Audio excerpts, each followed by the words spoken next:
Welcome to Lynn Cullen Live. Talk radio without the static.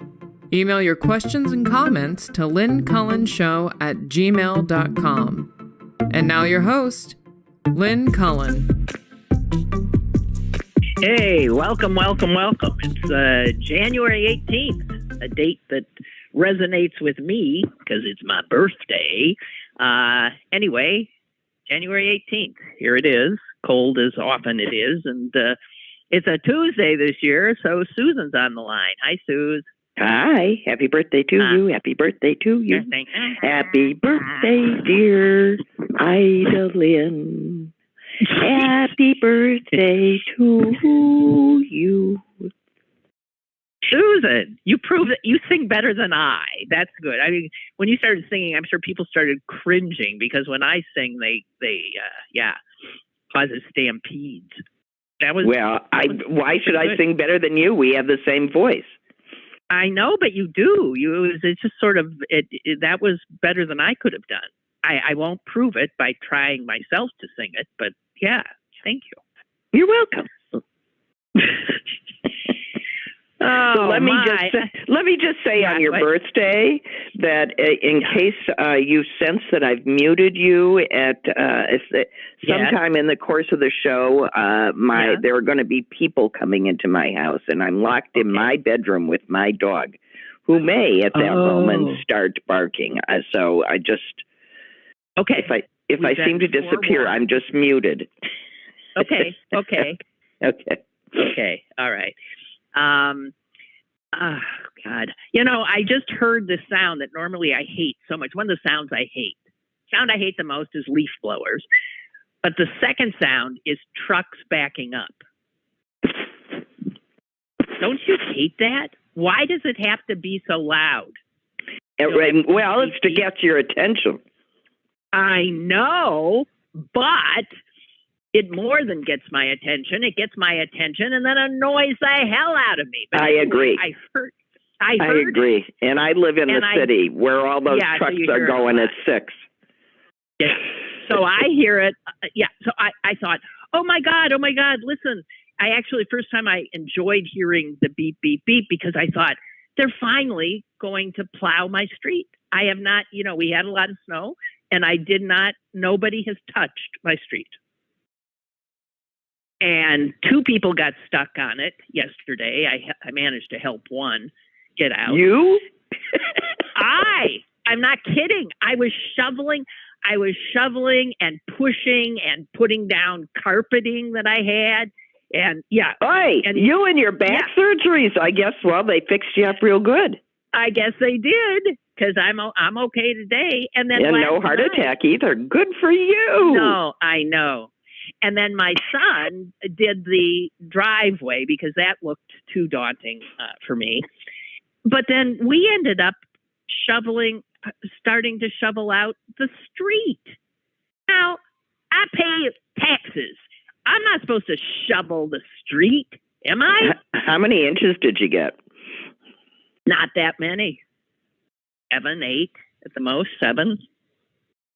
But it's enough to paralyze this street, I'll tell you, because there's hills, a little incline and a lot of snow, and there's some cars, people who don't drive those big SUVs that everybody drives now, those of us who are still, in low riding sedan-like cars, it's harder, and those are the people who got stuck anyway. Well, they also need to know when. Yes. I heard the beep, beep, beeping. I thought, yes. And then the dog walker showed up, and I said, "Is that a plow?" She said, "Yeah, they're about to turn onto your street." And then they didn't. They went away again. Aww. I know. Well, call. Anyway. No, I'm not going to do it. Where do you have to go anyway? Yeah, exactly. But there are people on my street who do have to go. Well, then let them complain. Yeah, okay, that's right.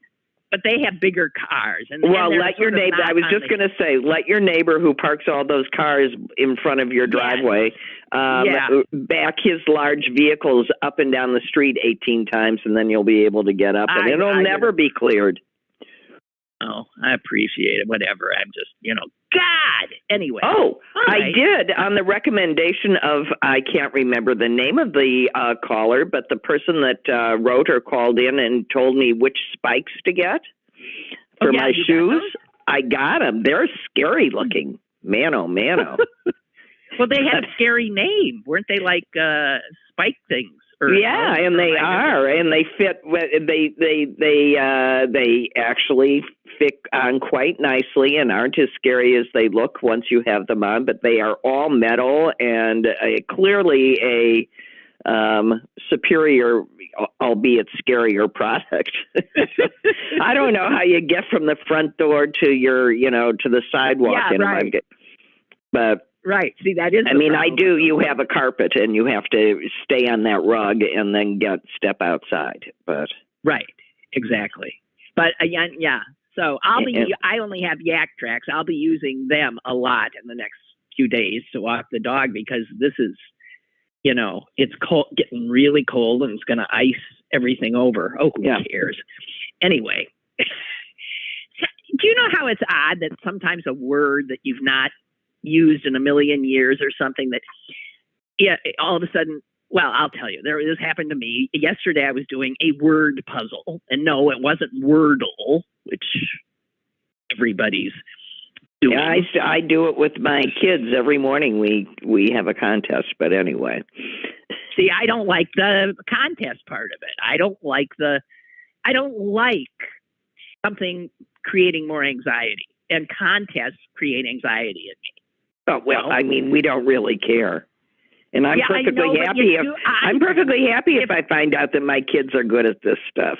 Yeah, well, that's true. But I don't like I can't handle anymore anything that makes my heart beat faster.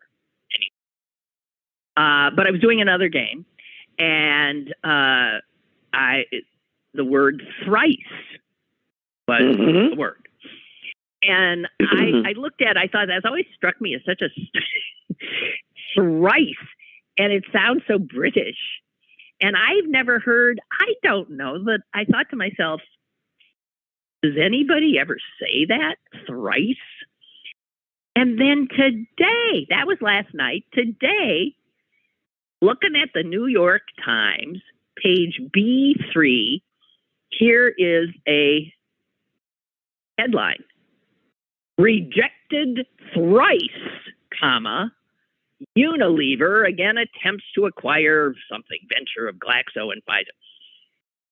Well, so there it was again. And I thought, how odd. You know how you don't think of a word for a million years, then the word. Yeah, and the fact that you saw it in a headline explains everything because it's about fitting it into the space, and thrice goes in a whole lot more than three times. Right.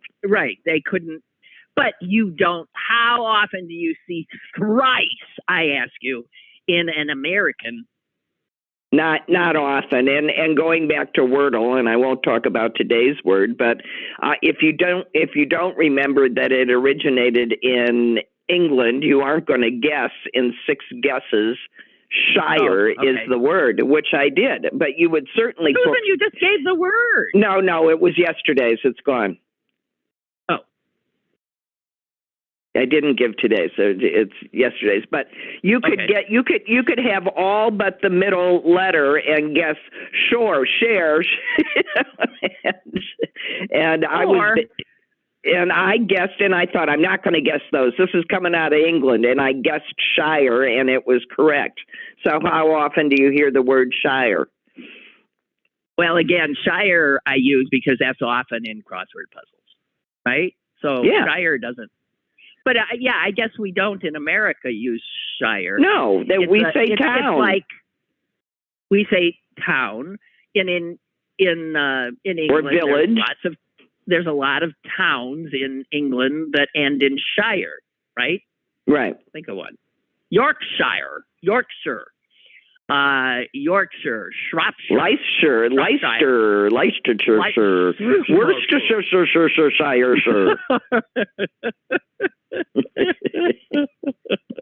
Yeah. Okay. I saw something on Twitter that just, I groaned. I just groaned. It has to do with a selfie. And I guess it's people about 30 and under who are the constant selfie takers. If something's happening to them, they immediately feel this need to take a selfie. I'm seeing this more and more and more, and I'm not even engaging in, a lot of social interaction, but I'm seeing it. And a woman in, I think it was Ontario, somehow ended up with her car breaking through the ice in a lake. She's in deep trouble. She's sitting in a car on a lake. Her car has crashed somewhat through. And she takes a selfie. She's up on the roof of the car. There's not a lot of car left. She's on the roof.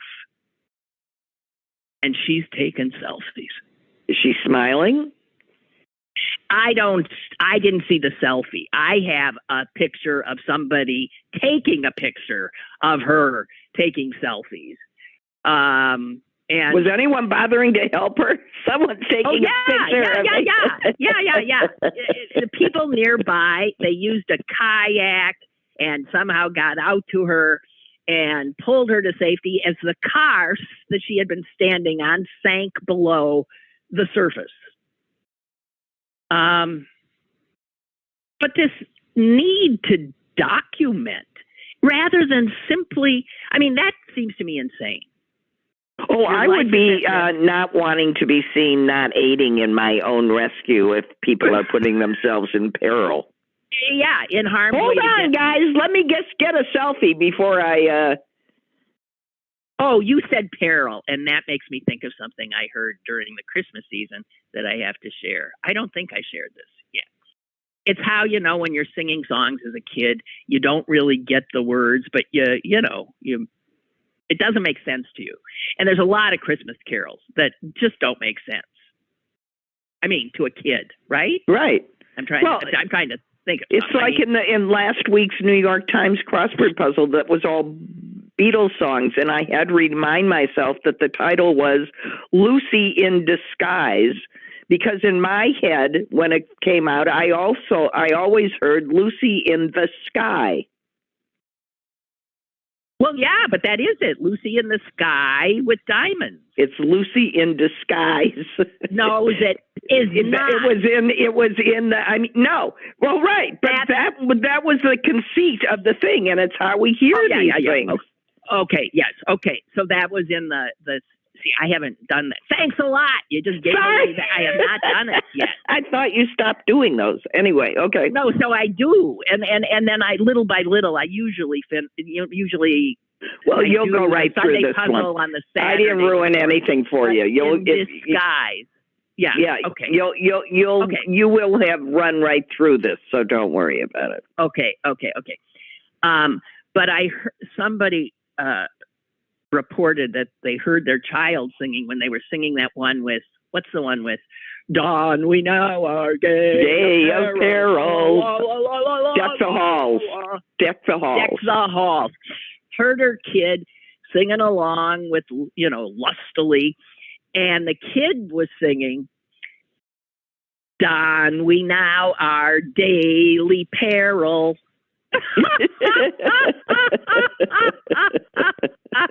It's a song about masking.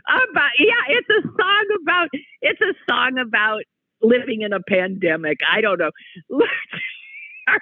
But you can understand why they go there. Dawn, we now are daily peril. Because we aren't supposed to care. Oh, God. It made me laugh. Thank God. Okay, Susan, I'm appealing to the erstwhile lawyer that you are. Oh, very erstwhile. Okay. Very erstwhile. Right. I think it was 2 nights ago. I'm walking the dog on a sidewalk, and all of a sudden I'm flying, through the air. I had tripped on something. And I thought, what? And I thank God, did not fall. I got my footing. And, a fall is not something that somebody with a lot of scaffolding in their spine wants. No, right. Or that is celebrating their birthday in my old lady birthday. In your dotage. Right. Okay. I'm 74. Yay! Yeah, so and I'm sure I have, my bones aren't as strong as they were and all that kind of stuff. So I turned around and said, what the hell? And I had tripped over a extension cord that was running from a house across the sidewalk. Oh, you could have sued them big. Yeah. I know, into a Tesla parked on the street. Now, see, in a city, a lot of people don't have garages, but they might have a car that needs to be plugged in. So this is not the first time I've seen this. Actually, on that street, there are 2 that do this. I've always been aware of the one. This was new to me. I didn't see it, and bang. And I thought, somebody better alert. Maybe they already know all the personal injury lawyers around. But it doesn't matter I don't care that they got a good reason to be running a cord across the sidewalk. If they're going to do it, the way they have to do it is they have to go out and get some portable conduit that lays across the sidewalk, and they have to put the cord through it. At least that's a bigger piece that you will more easily see, and it will direct your foot rather than tripping you. That's right, and I have seen that. That's a third one. I've seen that all over in Chicago when people do that. Where somebody puts one of those black rubber things over it with a yellow strip on top of it, where that you would see, essentially saying hazard here. Right. But I got and protecting themselves from liability in the so doing. And the thing was, there was a little loop in it, which is, I think, where it wasn't just even straight. I think I went right into a loop. And well, you see, you're much nicer than I would, because I would have marched right back and unplugged the damn thing and thrown it in their lawn. Susan. Well, okay. No, I would have. You would have? And I would have been doing them a damn favor. All right. Really, okay. When I walk along sidewalks, for example, now that I'm back at my home as opposed to being in Wisconsin, and we frequently walk alongside what is essentially a divided 4-lane highway that is near our house with a little sidewalk, a very little sidewalk. Yeah, and I agree. People do not shovel those sidewalks as if a lot of them don't here either. Yeah. And I really feel like leaving a little note saying, if I fall, I will sue you. Yeah. Well, you should maybe carry them with you. You should have these little notes that you stick on the windshield. This is a pet peeve of mine. People around here actually parking, they put their car on the sidewalk when it's not necessary. Sometimes a street is really narrow, and I can see why people think, well, I'll just steal a little of the sidewalk here. But when you end up forcing people into, what is with people? Oh, well, you know what it is? We have been very carefully taught in the last several years that the rules are for other people. Oh, that's right. I forgot. If we find them inconvenient to us, we forget about it. Yeah. And you know something? You know what? I blame marijuana for this. Oh, I blame making laws that you know are going to be disobeyed. Oh, okay. Because listen, that is true. And I remember arguing decades ago that when you create a law that, a huge percentage of the populace simply ignores, what you are creating is a disregard and for laws in general. You're saying to people, I'm going to criminalize behavior that you're going to continue to engage in. And we're going to know, and we're going to wink, and we're going to only go after the people that we want. Yeah, yeah, exactly. Black people. Right. So I'm not being funny. I do. And like things like dropping the speed limit from 75 or 70 to 50 for no apparent reason and not enforcing it. And everybody is just going to keep going. You are teaching people to disregard laws that they find inconvenient and teaching them that they can do it with impunity. That is correct. But maybe what they're thinking is, okay, we'll set this at 50 and then we know people will go 70. But if we set it at 70, they're going to go 90. So let's set it at 50. Now, there are people who then think they got to drive 50. Like, that ain't me and you. But that is what people are often, certainly on major highways, on the parkways here, they're going 20 miles over the speed limit all the time. Nobody gets stopped. Well, black people.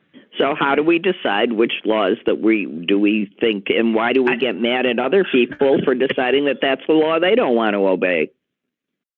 Well, I'll let that question hang there in the air. It's a good one. Still going to sue something if I slip and break something or on the sidewalk they have the duty to keep clean. Yeah, indeed. I mean, if I had... and I'll repeat, if you trip over an extension cord, you are doing that owner a favor by unplugging that thing and throwing it on the road. Throwing it back on the lawn. You are doing them a favor. Well, not if they run out of their house because their wife is having a baby and they've got to get to the hospital. Too bad. No. Okay. All right. Just sharing. So my son came over last night, and he said he went into it. He always comes in with a head of steam, squawking about something, and he was squawking about, you know what I hate that phrase, low-skill workers. And I said, I understand. I mean, I do too. I used to do a thing on TV called On the Job, where I would do often, like, supposedly low-skill jobs. There is no such thing as a low-skill job. They all require skill, right? If you're going to do them correctly, and they all deserve respect, too. And they all deserve respect. Especially if you don't want to do it. Do that, right. So that's the point. And he was saying, the same low-skill workers, oh, you're going to be a hamburger flipper? That kind of thing, that sort of disdain for some people's work that you would not deign to do. And yet we find out during a pandemic, as we did, that all of a sudden those low-skilled jobs get a new name for a while. They're called essential workers. And heroes. And heroes. Heroes work here. We don't pay them anything, but yeah, heroes work here. So this idea of how we value work. A lot of people think value has to do with, money. And it doesn't necessarily, not in my head, but in the way our country works, the way our culture works, it sure as hell does. And so if a job is badly remunerated, that is showing that the culture does not value. Obviously, it doesn't value that job. And then when something happens and we find out what jobs are actually the important jobs, what jobs the whole nation depends upon, they're the exact same low skill jobs. And everything will collapse without the people who do them. And without the people that take care of us. That's what we don't understand. Right. The low skill people are the people that we require to make us comfortable. That is correct. And it's well. And no, it's how that. Okay. And it's how we justify paying them little. You know, why our children could do that job. Therefore, we shouldn't pay them much, as if we don't value our children. What a thought!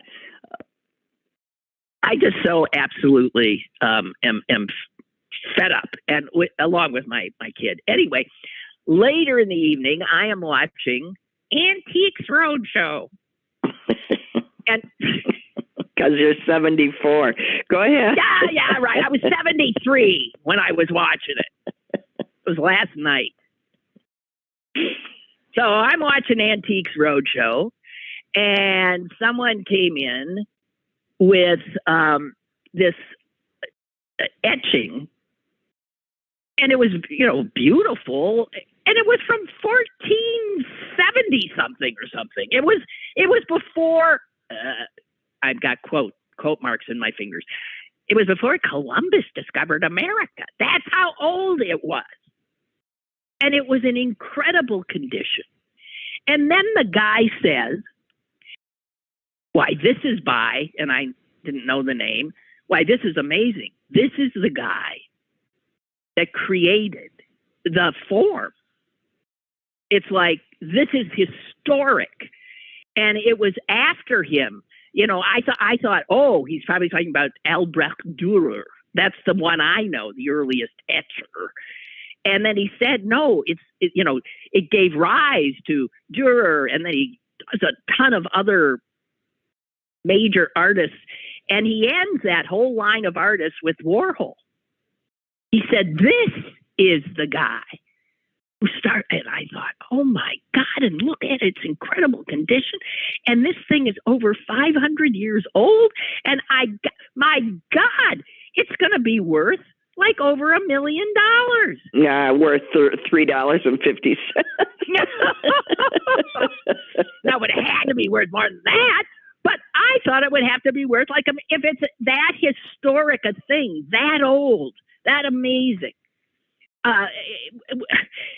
And I can't remember the valuation, because when he said it, I almost fell off the chair. I don't know what it was. It might have been $30,000. I don't know. Anybody else who watched and remembers it, fine. And the woman or the guy, I can't remember who it was like, oh my God. And I'm thinking, what do you mean? That is nothing. That is outrageous. And I started thinking again of how we value things. Wait a minute, how did this schmo end up with this valuable thing that he knew not what it was? I can't remember that either. Came down through the family. I don't know who the hell. I don't know. Then, later in the program, some guy shows up with two beaten up basketball shoes. Oh, and they were worn by Larry Bird. Larry Bird wore one. I can't remember the other. And the guy's going nuts. Oh my God, this is amazing. I can't believe it. And again, I'm not going to be able to tell you what the value was. But they were well over 100,000. Yes. And so I'm thinking, oh boy, here again is value. And I guess value, in this case, value is literally what the market bears. There are more people who care about having. The value is always determined thusly. Okay. Yeah, but that's if you base the real value of a thing purely on how much money it brings. Well, you're not looking at the historical. But Lynn, that is where you started this discussion. That this is a place where, yes, that's the end of the story. This is how much it's worth. But they always say on that show, well, I don't care what it's worth. That's not what it's worth to me. I'm not selling it. It's part of my history, and it means much more to me. Or they'll say, I know in your head this is priceless, but it's worth $3.50. Sorry, it doesn't. So, the show is about both things. The value is in the eye entirely of the people that are willing to part with money for it, and that will vary whether you're in the United States or, for example, Poland. If you have a painting by Tanasko Milovich, which would be very valuable in Poland and worth relatively little here. I don't think relatively little, and I never heard of the guy, but if it's that big in Poland, it's got to be worth something.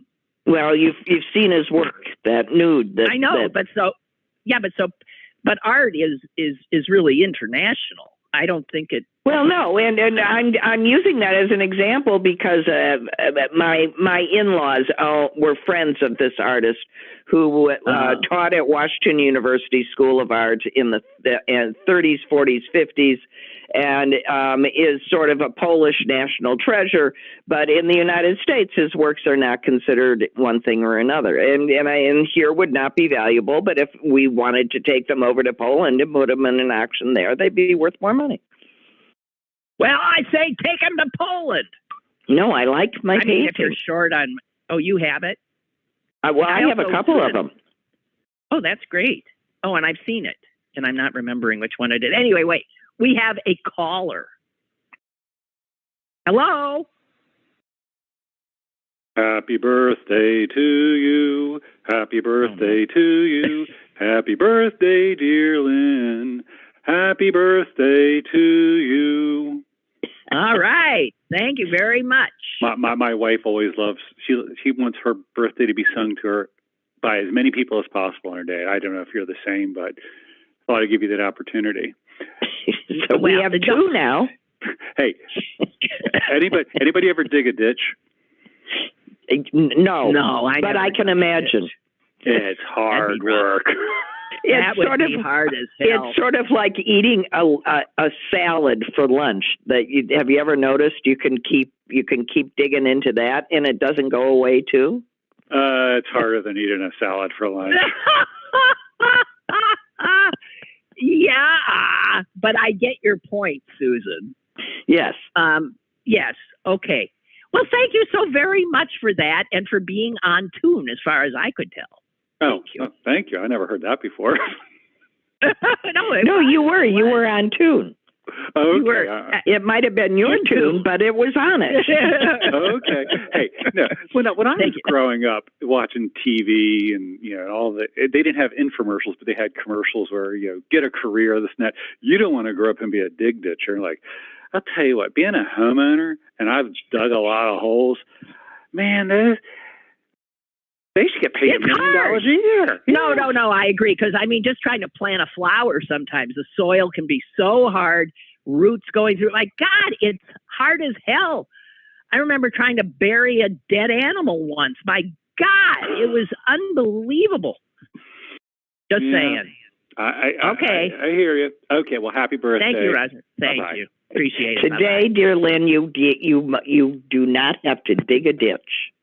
I do not. I don't have to dig much anything.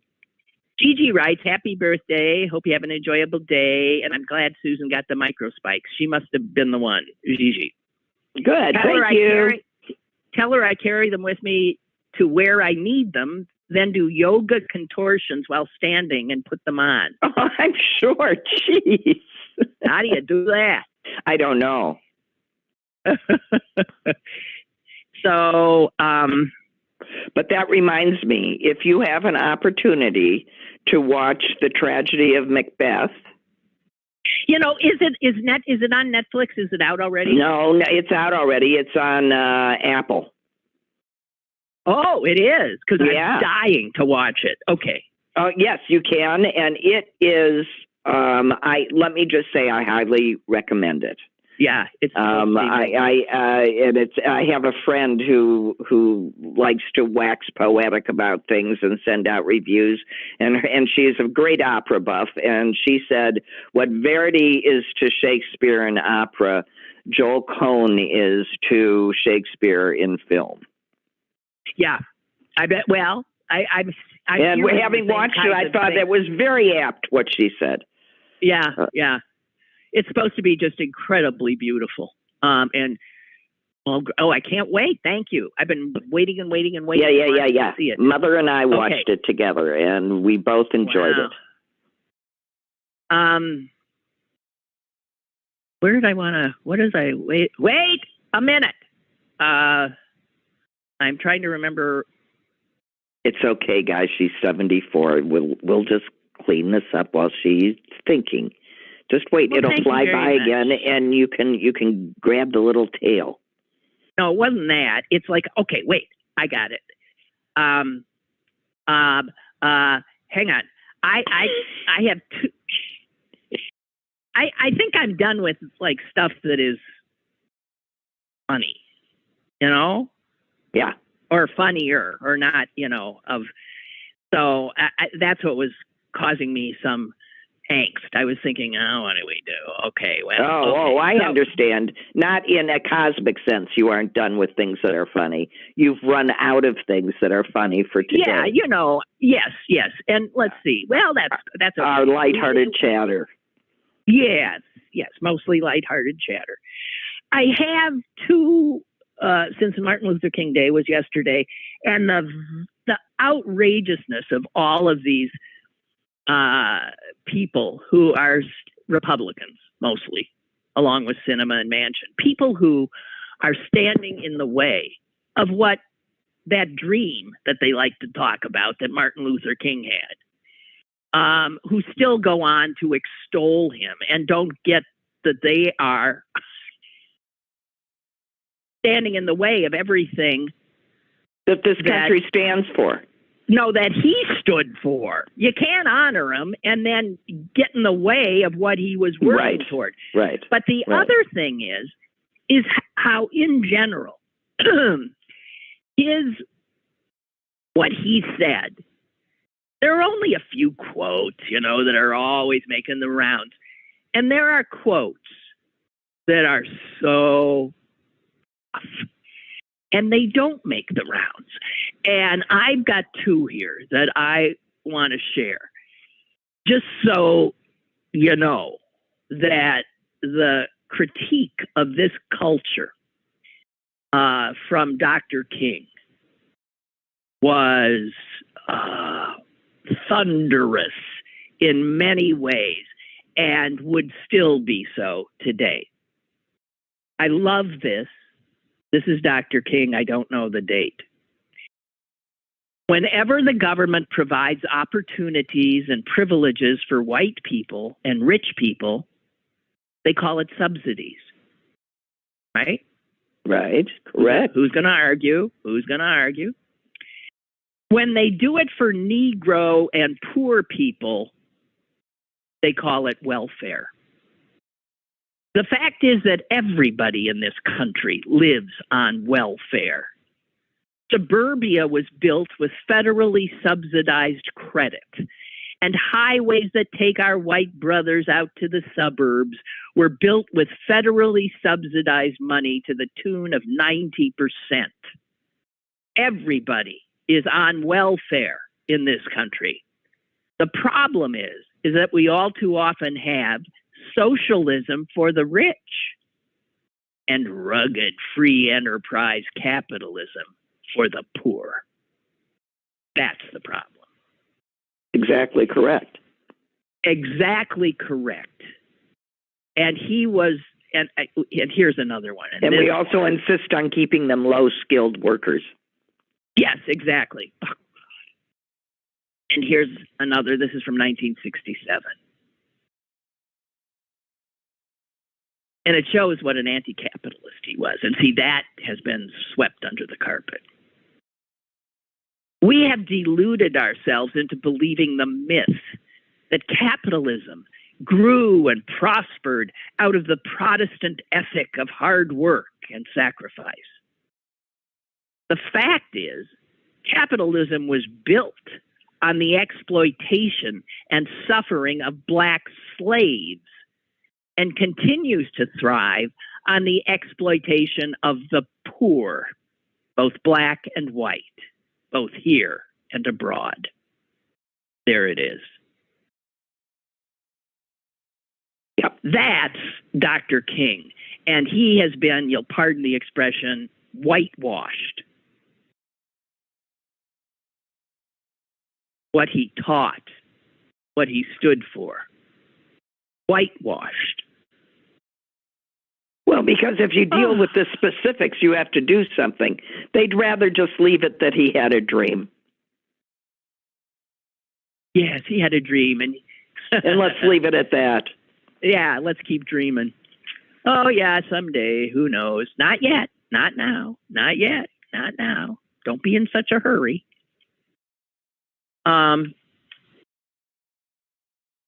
I want to say this. It blew me away. This takes us to the synagogue in Texas. The initial reports and what I was reading and thought was that the rabbi and the three congregants were rescued by the FBI squad, and they came in and rescued him. The initial reports literally said that. And that was wrong. They rescued themselves. Right. And I am just, this is what happens when, there was an assumption here. You had that huge presence of law enforcement surrounding the place. And then, bango, some people come running out a door. And it never made sense to me. They come running out, and then nothing happens. And then later, and then after the hostages, then there's the flashbang. Then there's the flashbang, and they go in and kill the guy. And again, I just don't understand. And I think we still don't know whether he was. Are the forensics in on who killed him? He might have killed himself. Well, he might have, but probably not. Probably not. But yeah, the rabbi, basically it was the rabbi whispering instructions and over a course of hours, and then saying, when they all had the plan, saying now, and they start running, and he throws the chair, and they're out. I mean, it was exquisite, and it is what they're taught to do. Well, but that's what I want to talk about. I mentioned it a little bit yesterday. Rabbis do a lot of studying. It's their, chair throwing ain't real high on the list. Well, it is now. It is now, but also he did a lot of camp stuff. I think he was in good shape. No, he said, rabbi. Yeah, he said that he had taken part in at least 4 separate training sessions. One with the local police department, one with the FBI, one with the Anti-Defamation League, and one with the Secure Community Network. That is a nonprofit group that provides security resources to Jewish institutions nationally. I was talking the other day about how the woman who had security for the Jewish community here had a 36-year career with the FBI. And I had recently seen her speaking about the training that she does. And it was that training. Because part of the training is they very slowly, over the course of those hours, whenever the opportunity arose, sort of pushed the chair closer to the exit, their chair. And little by little by little, they did. One, at one point, I guess, probably asked if he could like rub the shoulders of another he was, very tense, and let me rub his shoulders. As he's rubbing his shoulders, he gets his head close to the guy's ear and says, "Keep moving closer to the door." And, and that also was what they learned. And there is something so unbelievably sad about this is the knowledge that a rabbi in this country now requires. And all the rabbis in Pittsburgh have had this training, without a doubt, more than once.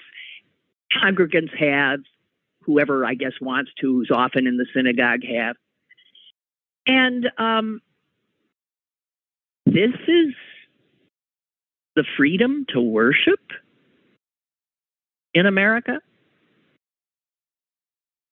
I don't think so. And here's a quote I saw that is also true. It's a very, very sensitive line that we have to walk now. You want the house of God to be a place that's open and welcoming to people. If you walk past our building and to get into the synagogue and you see 2 or 3 armed security guards, only one door that you can use, that doesn't give you a feeling of closeness and intimacy with God. No, it does not. But I'd like to point out to you that when we were children, there were frequently years. I know there were. And I mentioned that yesterday, Susan. I remember they'd have Pittsburgh on guard. On guard because there's all the Jews in town were in one place. Yeah. But, I don't know. I'm just saying, I don't think that it's all that different. I think there were a period of years that we pretended that it was different. It was never different. It was just quieter. And now it's noisier again. And I almost think it's better if we know. And we aren't so, we don't think that we're living in some golden age. No, there have always been people that hate Jews, that think that we are terrible people and would prefer to see us gone. That has never, ever changed. Well, the woman who had security here showed on this meeting, showed us these flyers that have been popping up all over Squirrel Hill, where, a large number of Jews live. And it says that the Jews have created COVID.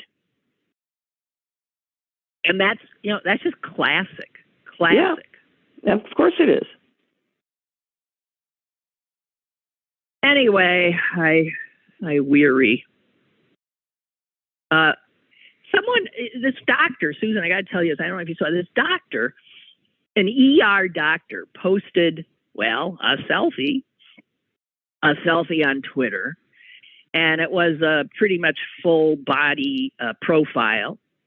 And let me see, did I put this in my little? I think I did. So I'll tell you what she says in it. She says, here it is. Last shift treating an ER full of COVID at 39 and a half weeks. She's pregnant, she's about to pop. This is one of the people on the front lines, and she's pregnant. Totally pregnant. And finally, she's, I guess, going home to have the baby. Now, I have to tell you what's fascinating about this is I looked at the comments, and the comments are all from people outside of America. And they're saying, what? They're in disbelief that any woman that pregnant is still working, let alone in a place filled with COVID patients. Because they're all saying, what are you working at 39 and a half weeks? We have people, you would never work in this country at that stage. You would never work. And they're just blown away from Germany, from France, from England. What? Often now, when people, especially in Europe, see something like that, and there's so many things like that from the United States, a picture from the United States, they are just gobsmacked. That we're so backward. Yeah. How cruel we are. It's cruel. It's cruel and backward. Cruel. And it's the exact opposite of everything we say that we cherish and that we value. Motherhood, children. Yeah. Yeah. Right. Unbelievable. I have to say this just because my heart is breaking, and why should I be the only one who's focused on this? Let your hearts break too. They held a funeral for those, 3 sisters and their 9 children who died in the fire in Philadelphia the other day. Right. And it is not even to mention then the Bronx fire. Right. And there was one in Kenosha yesterday. Was there? That? How bad? I think a bunch of people were killed. Oh my God. I just saw it on a crawler, and I haven't been able to figure it out. So only those, only 2 people that were in that apartment made it out. One was a father of 3 of the children who jumped from a 3rd-story window. And the other was a 5-year-old boy. And the police have decided, because the 5-year-old told them, that the fire was started by the child who was playing with a cigarette lighter and set the Christmas tree on fire. And the chief of police or someone is quoted as saying, no, the Philadelphia fire commissioner said in a news conference, I've carried this around for, a week. It just broke my heart. He said, we are left with the words of that 5-year-old child, that traumatized 5-year-old child. Can you imagine being that child? No. My heart. He's got to grow up knowing he killed all those people. No, and that's what he's finished too. He's just finished. That is, in some ways, it would have been better for him if he hadn't gotten out. You can't carry. He got out because he started it, and he ran because he was frightened. Yeah, but you can't carry that in life. No. And my heart has been breaking for that child. I can't bear it. I just can't bear it. Ugh. Hey, Susan, can you explain to me how?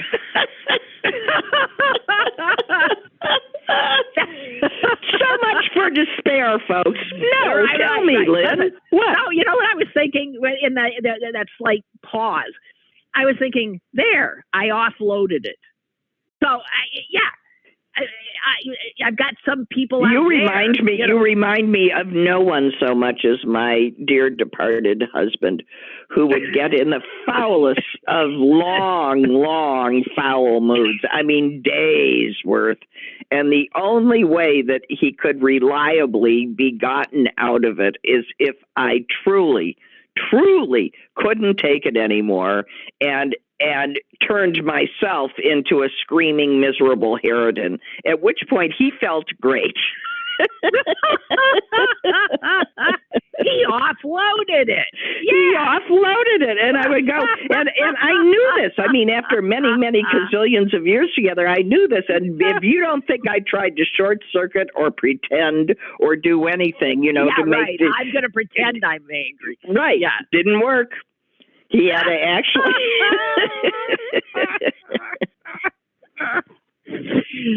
Oh, gosh. Oh, damn. Ah, damn, yeah. I even miss his miserable depressions. Yeah. No. So, Suze, I the thing I was going to do.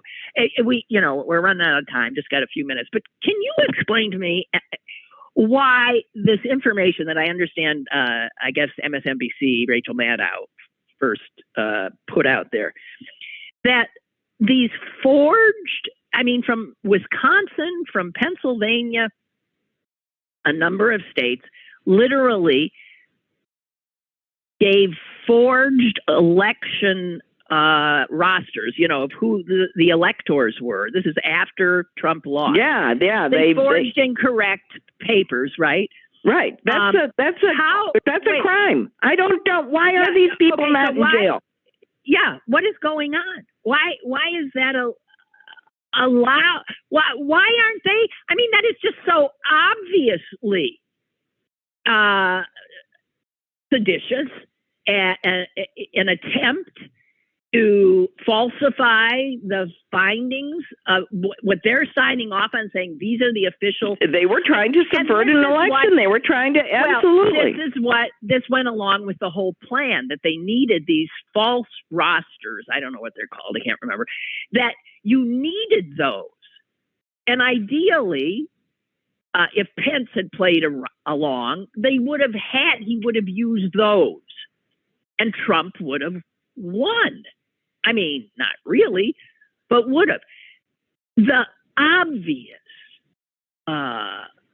premeditated effort to overthrow the election that was on its face lies. Yeah. Intended to deceive and intended to change the outcome of a fair presidential election. That is the very essence of sedition. I just can't believe, and I'm starting to hope that now with these charges of seditious conspiracy, I think is one of the charges against these vile people, the Oath Keepers, that they're going, Justice Department is going to build this case little by little, showing how this wasn't some spontaneous thing at all. Listen to this. This has been uncovered. The guy, Stuart Rhodes, who is the one who has finally been charged, right? And has finally been charged with this sedition.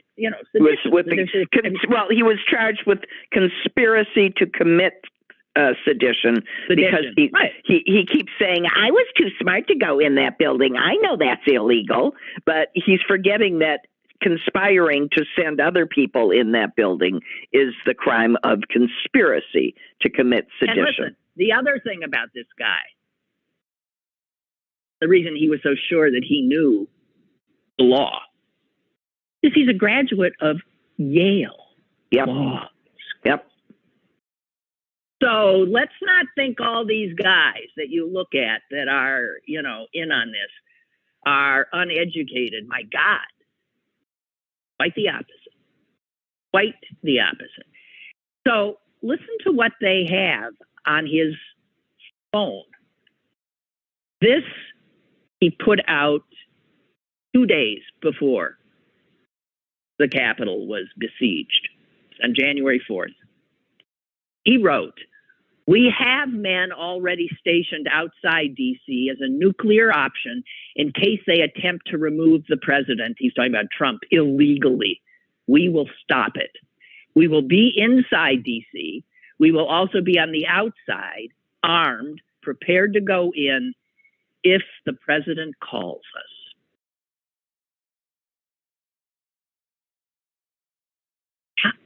I mean, if they're waiting for his order, I mean, let's arrest them all. Oh my God. Oh my God. I've got my fingers crossed that Garland's Justice Department is very carefully proceeding, and they will take down a whole bunch of them. I hope. Oy. Okay, that's it. That was it.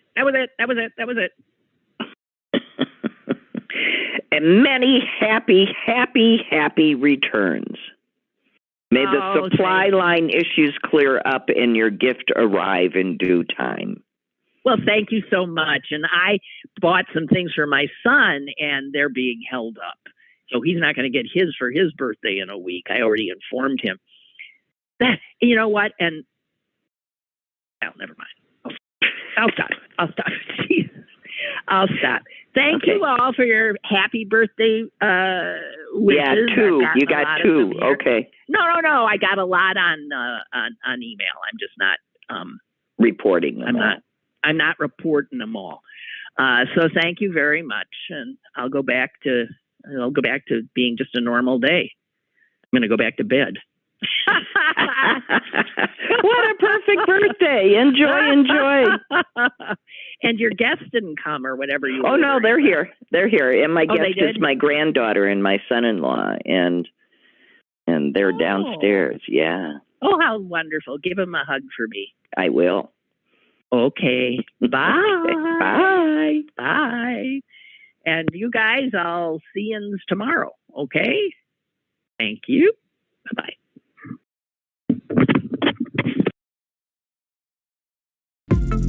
Lynn Cullen Live, Monday through Thursday from 10 a.m. to 11 a.m. and archived at pghcitypaper.com. The opinions expressed on Lynn Cullen Live are those of the host and do not necessarily reflect the viewpoints of Pittsburgh City Paper or its advertisers.